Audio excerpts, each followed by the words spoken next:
ঘুষ মিথ্যা কথা বলে এসে করা হারাম অপরাধ নাই। কি অপরাধে আপনারা অপরাধী বলতে পারেন? আমার আর কি মানুষ খুন করেন? আপনারা মানুষ খুন করেন? আপনাদের ঘরে কি ঘরে ঘরে চোর? ডেলি ডেলি মারামারি করেন? একজন একজনের ডেলি গালাগালি করেন? আসলে আপনার অপরাধটা কি তাহলে? আর সলা আদায় করেন না, সলা আদায় করেন না। এটা তো এটা আমি আমি দেখেন, আমি বলতে চাচ্ছিলাম যে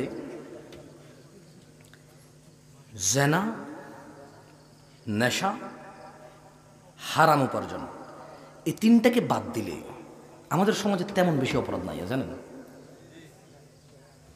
আসেন আজকে আপনাদের কিছু ফর্মুলা বলে যাই ফিরে আসার।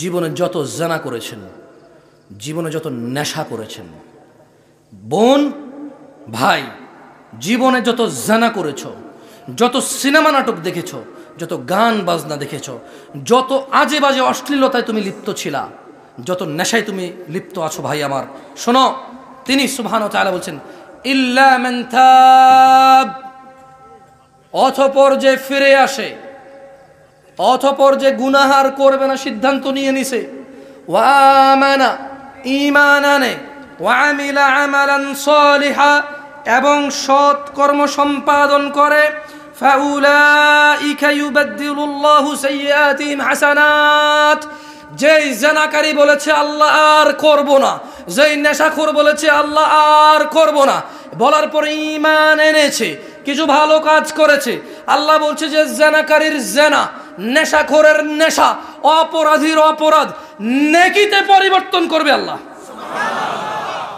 ওয়া কানা আল্লাহু গফুরার রহিমা, কারণ তিনি আল্লাহ হচ্ছে ক্ষমাশীল, পরম দয়ালু।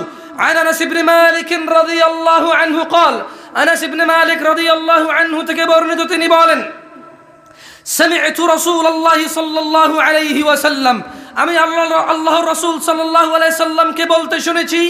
আনাস ইবনে মালিক রাদিয়াল্লাহু আনহু বলছে, আমি আল্লাহর নবীকে বলতে শুনেছি। আনাস ইবনে মালিক রাদিয়াল্লাহু আনহু বলছে যে আমি আনাস নিজে আল্লাহর নবী সাল্লাল্লাহু আলাইহি সাল্লামকে বলতে শুনেছি। আল্লাহ বলছেন, ইয়া ইবনে আদম, হে আদমের সন্তান, হে আদমের মেয়েরা, হে আদমের ছেলেরা, হে আদমের ছেলে মেয়ের ধনী দরিদ্র যত